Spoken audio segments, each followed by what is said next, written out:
একসাথে আছে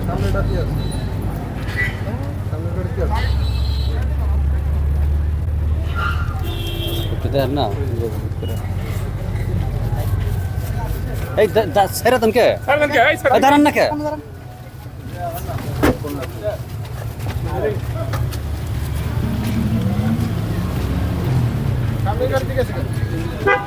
সামনে গাড়ি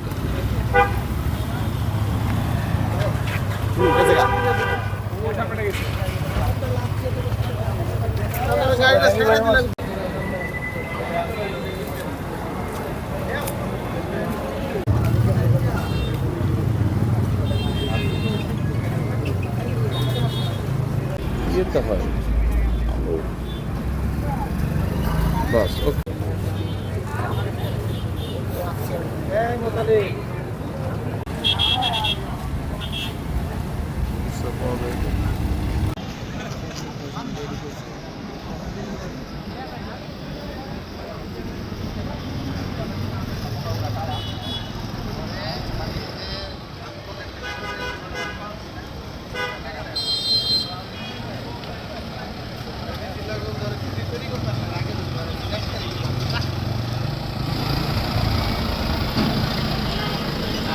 স্থগিত করার জন্য চেম্বার জজে চান মহামান্য আপিল বিভাগ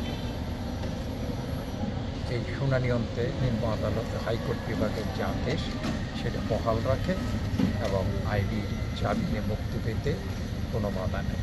আমরা দীর্ঘ আইনি প্রক্রিয়ায় এই লড়াই চালিয়ে গেছি এবং ন্যায় বিচার পেয়েছি। কখন নাগাদ বের হতে পারে? এবং যেই মোকদ্দমাগুলি আইবির বিরুদ্ধে দায়ের করা হয়েছে সেই মোকদ্দমাগুলি মূলতই ভিত্তিহীন। এই মোকদ্দমার সাথে মেয়র আইবি কোনোভাবেই জড়িত। নারায়ণগঞ্জ সহ সারা বাংলাদেশের আপামর মানুষ জানে আইবি এবং সৎ আদর্শবান মেয়র, গণমানুষের মেয়র। উনি নির্বাচিত হওয়ার পরেই ঘোষণা করেছিলেন যে আমি আওয়ামী লীগ, বিএনপি এবং আপামর জনগণের মেয়র।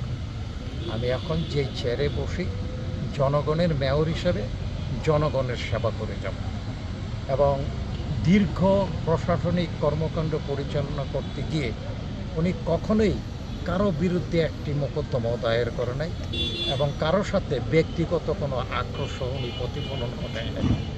একজন নীতিনিষ্ঠ মেয়র হিসাবে উনি আইনের পথেই জীবনকে পরিচালিত করেছে এবং আইনানুগভাবেই নারায়ণগঞ্জ সিটি কর্পোরেশনকে পরিচালিত করেছে। এই যে মামলাগুলি দায়ের করা হয়েছে তার বিরুদ্ধে, এগুলি মূলত ভিত্তিহীন মোকদ্দমা, যার কোনোটার সাথেই মেয়র আইবি জড়িত না। একজন মহিলা, মোরবার একজন মায়ের জাতি। আমরা দেখলাম একই দিনে একই সময় একই বিষয়ে ফতুল্লা থানায় একটা হত্যা মামলার তারে আসামি করা হয়েছে, আবার সিদ্ধিরগঞ্জ থানায়ও একটা হত্যা মামলার আসামি করা হয়েছে। সময় এবং দিন তারিখ এক। এইটা কোনোভাবেই এটা সম্ভব না। এই যে ভিত্তিহীন মিথ্যা মোকদ্দমা, এই মোকদ্দমা দায়ের করে তাকে জেল হাজতে আবদ্ধ করা হয়েছিল। আমরা আইনানুগ লড়াইয়ে উচ্চ আদালত থেকে ন্যায় বিচার পেয়েছি।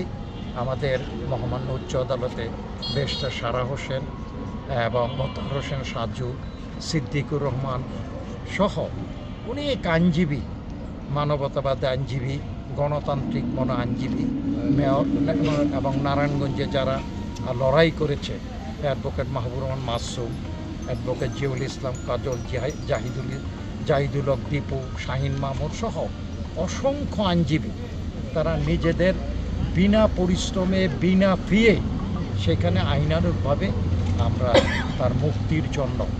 আপনার পরিচয়টা বলতেন? যে